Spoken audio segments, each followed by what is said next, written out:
वैसे तो आर्कियोलॉजिकल जगत में अक्सर नई नई खोजें होती रहती हैं, लेकिन ना तो हर खोज इतनी महत्वपूर्ण होती है और ना ही हर खोज से साइंटिस्ट कोई कंक्लूजन निकाल पाते हैं। आज हम आपको 10 ऐसी खोजों के बारे में बताएंगे जो अपने आप में अनोखी थी। तो चलिए शुरू करते हैं इस मजेदार वीडियो को। Number 10, Z burial suit. China का हैन वंश काफी समृद्ध और अमीर सभ्यता थी। इन लोगों ने अपने समाज के मृत लोगों को दफन करने के लिए एक बरियल सूट तैयार किया था। ये बरियल सूट्स बहुत अनोखे थे और मोज़ेक टाइल को यूज करके जेड सूट के बने थे। प्राचीन चीन में जेड सबसे प्रीशियस स्टोन हुआ करता था और ऐसा माना जाता था कि यह शुद्धता और अखंडता को चिन्हित करता है। 1968 में पुरातत्वविदों ने ऐसे 2 सूट्स खोजे। इनमें से एक को 2498 जेड प्लेट्स का यूज करके बनाया गया था। इन प्लेट्स को गोल्ड, सिल्वर आदि मेटल्स के तारों से जोड़कर सूट बनाया जाता था। कई जेड सूट्स की खोज के बाद वैज्ञानिकों ने यह कंक्लूजन निकाला कि जिस तरह के तारों का प्रयोग जेड सूट को बनाने में किया जाता था, उससे ही मृतक के स्टेटस के बारे में पता चलता था।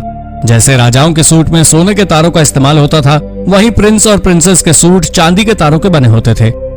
Number 9, the hermit Kings layer. एक समय में एक निष्कासित एंजेलो सैक्सन राजा के रेफ्यूजी के तौर पर यूज की जाने वाली इंग्लैंड की ट्रेंट नदी के पास स्थित एंकर चर्च के नाम से जानी जाने वाली इस साइट, इस केव हाउस को लगभग 1200 साल पहले इयर्डवुल्फ नाम के राजा के लिए बनाया गया था, जिसे 806 एडी के दौरान अनजान कारणों से निष्कासित कर दिया गया था। 796 एडी में इयर्डवुल्फ ने अपने एंसेस्टर्स की हत्या कर राजगद्दी हासिल की और महज 10 साल बाद ही इयर्डवुल्फ के बेटे ने उसे निष्कासित कर दिया। आर्कियोलॉजिस्ट का कहना है ये गुफा सैक्सन आर्किटेक्चर के कुछ उदाहरणों में से एक है। पूरे इंग्लैंड में ऐसे सिर्फ 20 स्ट्रक्चर्स ही पाए गए हैं।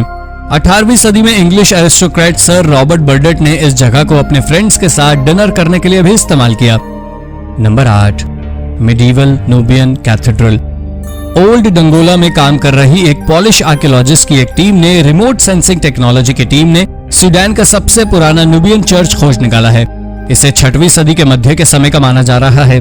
साइंटिस्ट का कहना है कि यह उस समय की सबसे पावरफुल कम्युनिटी थी। इस साइट पर आर्कियोलॉजिस्ट को एप्स वॉल्स मिली, जिन्हें बड़े आकार की कलाकृतियों से डेकोरेट किया गया है।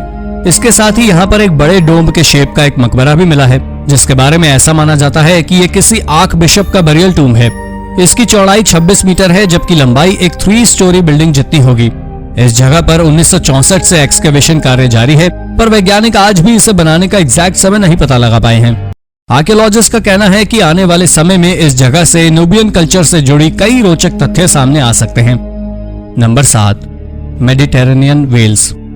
लगभग 200 साल पहले एक प्रसिद्ध ऑथर, नेचुरलिस्ट और फिलोसोफर प्लाइनी द एल्डर ने मेडिटेरेनियन सी में ऑकस के वेल्स का शिकार करने की बात लिखी थी। लेकिन साइंटिस्ट को यह बात अजीब लग रही थी कि मेडिटेरेनियन सी में कोई किलर वेल्स थी ही नहीं। यहाँ तक कि किसी ने भी मेडिटेरेनियन में वेल्स की बहुत कम स्पीशीज ही पाई जाती हैं। इसीलिए अब रिसर्चर्स का मानना है कि प्लाइनी डॉल्फिन्स को वेल समझ रहे होंगे। लेकिन हाल ही में हुई एक खोज से प्लाइनी की बात सही साबित होने लगी है। रिसर्च टीम को यहाँ वेल्स की हड्डियां मिली हैं। इस खोज ने सालों से मानी जा रही थ्योरी को बदलकर रख दिया है। Number 6, prehistoric beast. हाल ही में वैज्ञानिकों ने लाखों साल पुराने एक जीव का अवशेष खोज निकाला। ऐसा माना जा रहा है कि ये दुनिया के पहले वर्टिब्रेट्स हैं, जो लगभग 310 मिलियन वर्ष पहले आज के समय में इलिनॉइस की मेजन क्रीक नामक जगह पर इवॉल्व हुए थे। जोमगैंडर बोल्टी नाम से जाना जाने वाला यह जीव सिर्फ 5 सेंटीमीटर लंबा था। इसका शरीर लंबा, लिम्स छोटे और स्कल ब्लंट शेप का होता था। इसके शरीर पर धारियां बनी रहती थी और साइंटिस्ट का मानना था कि ये धारियां डर्ट को रिपेल कर सकते हैं, यानी ये अंडरग्राउंड रहा करते थे और सांपों की तरह रेंगते थे। जे बोल्टी नाम के ये जीव लगभग 251 साल पहले विलुप्त हो गए। एक्सपर्ट्स का कहना है कि ये पहले एमनियोट्स थे, यानी ऐसे जीव जो एम्ब्रॉयस और फ्लूइड वाले एग्स प्रोड्यूस करते थे। ये अवशेष इस बात का सबूत है कि धरती पर एनिमल्स वैज्ञानिकों की कल्पना से बहुत अधिक तेजी से डाइवर्स हुए हैं। Number 5, stolen Roman frescoes. 1970 में पोम्पई में स्टेबी नाम की जगह पर किसी ने गैर कानूनी रूप से पहली सदी की एक रोमन वॉल फ्रेस्को के 3 टुकड़े चुरा लिए। इन पीसेस में से एक में एक हाथ में ट्रे पकड़कर नाचती हुई औरत का चित्र था, वहीं दूसरी में एक औरत का सिर और तीसरे में बांसुरी बजाते एक चेरुब का चित्र बना था। एक लंबी इन्वेस्टिगेशन के बाद पिछले साल इन्हें रिकवर कर लिया गया। गिलियाना नाम के गांव से भी 2012 में ऐसे ही 3 फ्रेस्कोस बरामद हुए थे। इन अवशेषों को एक खुफिया टनल के द्वारा गैर कानूनी तरीके से स्मगल करने के लिए रखा गया था। लेकिन अच्छी बात यह रही कि पुलिस ने इस रैकेट को इन अवशेष को स्मगल करने से पहले ही पकड़ लिया। इस घटना के बाद सिविटा गुइलियाना में खुदाई की। यहाँ से कई अन्य अवशेष भी पाए गए, लेकिन ज्यादातर अवशेष चोरी हो गए थे, इसलिए वैज्ञानिक किसी भी कंक्लूजन पर नहीं पहुंच पाए। Number 4, Viking era tombs. 800 AD से 1050 एडी तक के समय के लिए रही वाइकिंग एरा टाइम पीरियड के लिहाज से भले ही एक छोटा समय हो, लेकिन इसके बावजूद ये यूरोपियन हिस्ट्री का एक बड़ा हिस्सा रहा है और पुरातत्वविदों के लिए हमेशा से आकर्षण का केंद्र रहा है। वाइकिंग्स के बारे में आज भी नई नई जानकारियां सामने आ रही हैं। हाल ही में स्वीडन के सिग्टुना नामक टाउन में 7 वाइकिंग टूम खोजे गए। ये 900 एडी के समय के हैं और इस टूम में 4 एडल्ट और 4 बच्चों के शरीर के अवशेष मिले हैं। ऐसा माना जा रहा है कि इनमें से 2 बच्चे ट्विन माने जा रहे हैं, शायद इसलिए इन दोनों को एक साथ दफन किया गया। इनकी मौत काफी छोटी उम्र में ही हो गई थी। इसके अलावा पुरातत्वविदों को यहाँ से लेदर की बेल्ट भी मिली है, जिसकी फिटिंग्स लोहे की थी। कुछ वाइकिंग्स के मुंह में चांदी का सिक्का भी मिला है। एक्सपर्ट्स का कहना है इस क्षेत्र के वाइकिंग्स के बीच ये काफी कॉमन प्रैक्टिस थी। ये वाइकिंग टूम सिग्टुना के सबसे पुराने क्रिश्चियन बरियल्स हैं। Number 3, ancient Egyptian worship. लगभग 2400 साल पहले हेराक्लियन नाम का यह शहर इजिप्ट का सबसे बड़ा मेडिटेरेनियन पोर्ट हुआ करता था। आज की तारीख में इसके रुइंस अबू क्वेर बे में डूब चुके हैं। हाल ही में वैज्ञानिकों को एक रैकेट वॉरशिप मिला जो हेराक्लियन के नष्ट होने के कुछ समय पहले का ही था। एक टूटे हुए मंदिर के नीचे लगभग मिट्टी के 5 मीटर अंदर दबा हुआ मिला यह शिपरेक इस बात को ध्यान में रखकर बनाया गया था कि यह अच्छी स्पीड गेन कर सके। इसकी लंबाई लगभग 25 मीटर थी और इसका हल इसकी चौड़ाई का लगभग 6 गुना था, जिससे यह पता चलता है कि यह क्विकली मूव कर सकता था और इसे कार्गोज या पैसेंजर्स को ढोने के लिए नहीं बनाया गया था। रिसर्चर्स का कहना है कि इस शिप को नाइल नदी में चलाने के लिए बनाया गया था। हेराक्लियन ग्रीक और इजिप्ट के कल्चर का मिक्सचर था और इस शिप में भी इस बात की झलक देखने को मिलती है। पुरातत्वविदों का कहना है कि हेराक्लियन सुनामी और भूकंपों की वजह से नष्ट हुआ था। Number 2, coin horde.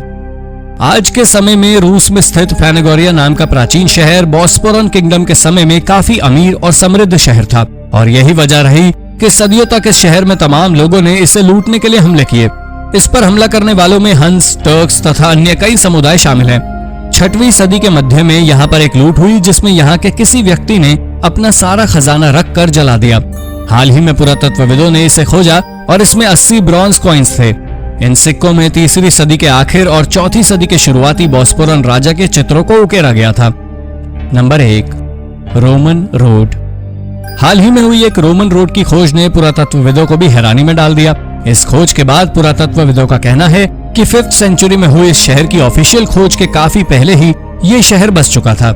यानी वेनिस इक्गुन नाम की जो जगह आज डूब चुकी है, रोमन काल में वहां बसती थी। हालांकि एक्सपर्ट्स को भी यहाँ रहने वाले लोगों की पॉपुलेशन के बारे में जानकारी नहीं थी। हाल ही में हुई एक रिसर्च में सामने आया है कि ट्रेपोर्टी चैनल पर 12 स्ट्रक्चर्स हैं, जिनकी ऊंचाई लगभग 3 मीटर है। वहीं इनकी लंबाई 53 मीटर के करीब होगी।